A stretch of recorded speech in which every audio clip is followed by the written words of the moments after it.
एक लड़की शनिवार बाड़ा के बारे में गूगल पर जानकारी निकाल रही थी। पेशवा बाजीराव प्रथम ने इसका निर्माण करवाया था। मराठा साम्राज्य के छत्रपति शाहू महाराज के अधीन एक सेनापति थे। गूगल से बहुत सारी जानकारी लेकर विनीता अपने कलीग श्रद्धा के साथ मुंबई से पुणे के लिए निकल जाती है। विनीता, मैंने सुना है कि शनिवार बाड़ा बनने के बाद 50 साल तक पेशवाओं का अधिकार रहा था, उसके बाद अंग्रेजों ने अधिकार जमा लिया। हाँ हाँ, सही सुना है। क्या सच में वहाँ पर कोई आत्मा रहती है? हाँ, यकीनन। वहाँ पर किसी नारायण राव की आत्मा है। कई लोगों ने उसकी आवाज़ सुनने का दावा किया है। पूर्णिमा तो आज भी है, लेकिन लोगों की कही हुई बात सच होगी तो हमारा सामना सचमुच नारायण राव की आत्मा से होगा। आत्मा से होगा या नहीं वो तो नहीं पता, लेकिन इतना हो सकता है कि अपने अंदर वो महल कई राज छुपाए हुए हैं। कई लोगों ने नारायण राव के आखिरी शब्दों को भी सुना है। सिंहासन की लड़ाई में किसी धोखे से नारायण राव को मार दिया था। नारायण राव खुद को बचाने के लिए कुम्हला रहे थे। उनके आखिरी शब्द थे, काका माला बचाओ। काका, कहा जाता है कि आज भी पूनम की रात को उनकी आवाज़ को सुना है।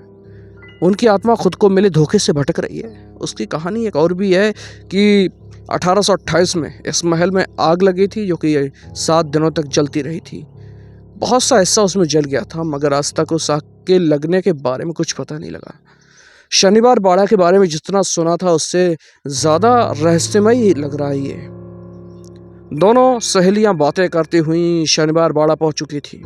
उस महल की खूबसूरत यादें आज भी बरकरार थीं। ये देखकर दोनों आज भी हैरान थी। पता नहीं किन कारीगरों ने ये महल बनाया होगा जो इतना खूबसूरत लग रहा है। श्रद्धा, अपना कैमरा तैयार रखो, कुछ लोगों का इंटरव्यू लेंगे और कुछ पूरे महल की रिकॉर्डिंग करेंगे ताकि ब्लॉग बनाने में कोई दिक्कत ना हो। और एक बात का विशेष ध्यान रखना, हम लोगों को रात होने से पहले यहाँ से निकलना है। दोनों बातें करती हुई शनिवार बाड़ा के अंदर दाखिल हो जाती हैं। श्रद्धा महल को रिकॉर्ड कर रही थी और विनीता लोगों से बातें करते हुए ज़रूरी बातें पूछती जा रही थी।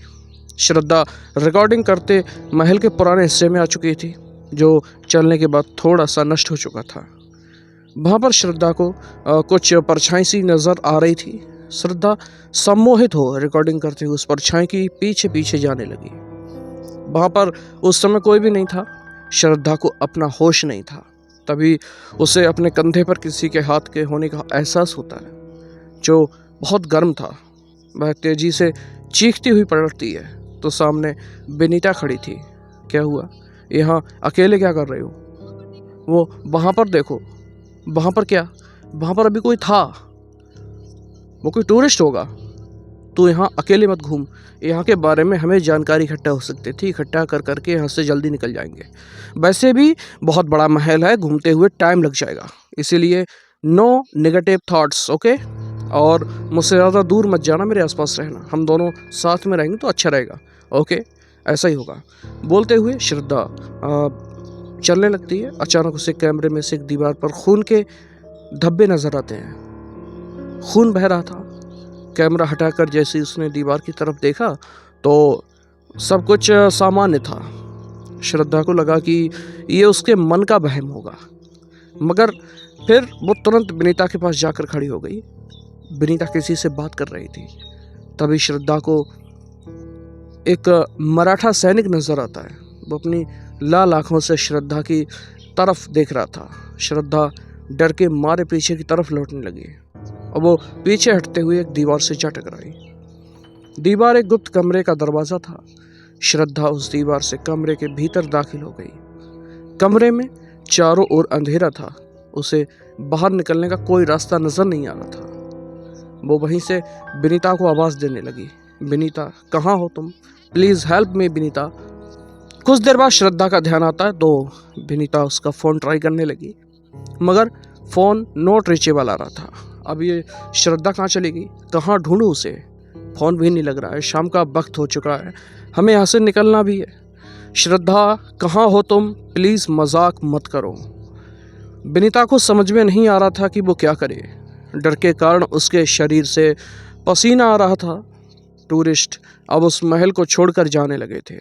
कुछ ही लोग बचे थे जिन्हें गार्ड महल के बाहर निकाल रहा था।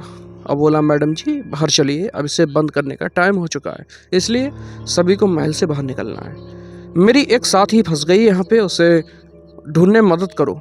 देखिए वो अभी दूसरे लोगों के साथ बाहर निकल गई होंगी, आपको बाहर मिल जाएंगी, प्लीज़ आप महल खाली करो। बोलते हुए गार्ड दूसरे लोगों को निकालने के लिए चला गया। श्रद्धा मुझे बिना बताए कहीं नहीं जा सकती, वो इसी महल में है, मगर कहाँ, मुझे उसे ढूंढना होगा। एक तरफ मैं श्रद्धा को ढूंढ रही थी तो दूसरी तरफ श्रद्धा दूसरे कमरे से निकलने का रास्ता ढूंढ रही थी, मगर अंधेरे में उसे कुछ भी समझ में नहीं आ रहा था। वो चलते हुए वो दूसरे कमरे में पहुंच जाती है, जहां पर लगभग 18 वर्षीय बालक मराठा सैनिकों की वेशभूषा में खड़ा था। पास ही एक बुजुर्ग खड़े थे। बोले काका, इतनी कम उम्र में लोगों ने मुझे पेशवा घोषित कर दिया, मैं अभी राजकाज संभालने के लायक नहीं हूँ। वो तो आने वाला वक्त बताएगा कि तुम कितने काबिल हो। अभी ज़रूरी काम से एक विशेष सभा का आयोजन किया गया है, तुम सभा में चलने की तैयारी करो। उसके इतना कहने पर सभा में चलने के लिए जा रहा था वो लड़का। नारायण राव को अचानक उसी समय मार दिया जाता है और आवाज़ आती, काका माला बचाओ। हाँ नारायण, मैं आता हूँ, कहकर वो आगे बढ़े और अपनी कमर से कटारी निकालकर उन्होंने नारायण राव के पेट में डाल दी। भाई साहब के मरने के बाद पेशवाई मुझे मिलनी थी, तुम अगर उनके छोटे बेटे हो, मगर अभी खानदान में कोई नहीं बचा है। आज से मराठा साम्राज्य का पेशवा मैं हूँ, राघोबा। नारायण जो दर्द कारण बेसुध था, राघोबा की बात सुनकर गुस्से में बोला, आपने इस महल, इस पेशवाई के लिए मुझे मारा है, मगर मेरे बाद अब सिंहासन पर कोई नहीं बैठेगा। और इतना कहकर नारायण राव दम तोड़ देते हैं। आज पूर्णिमा की रात थी। भाई इतिहास खुद को दोहरा रहा था। उस हद की साक्षी बनी श्रद्धा की हालत खराब थी। तभी उसे अपने कंधे पर किसी के हाथ का एहसास होता है। उसे लगा कि विनीता होगी। विनीता, देखा तुमने जो कुछ भी अभी यहाँ हुआ?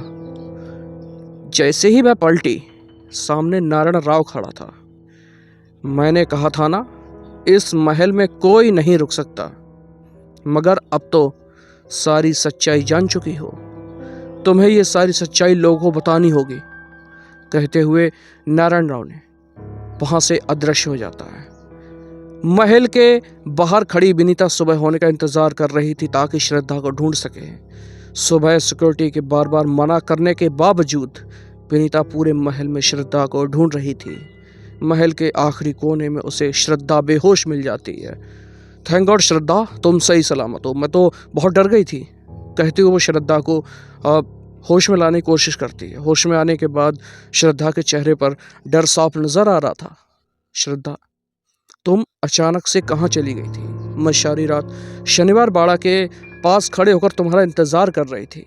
श्रद्धा ने विनीता को सारा एक्सपीरियंस सुनाया। यह सुनकर विनीता की आंखें फटी की फटी रह गईं। श्रद्धा के अनुभव पर पूरी कहानी लिखी गई। तो कैसे लगी आपको हमारी कहानी? कमेंट बॉक्स में कमेंट करके ज़रूर बताइएगा। मिलते हैं अगली कहानी में, तब तक के लिए नमस्कार, जय हिंद, राधे राधे।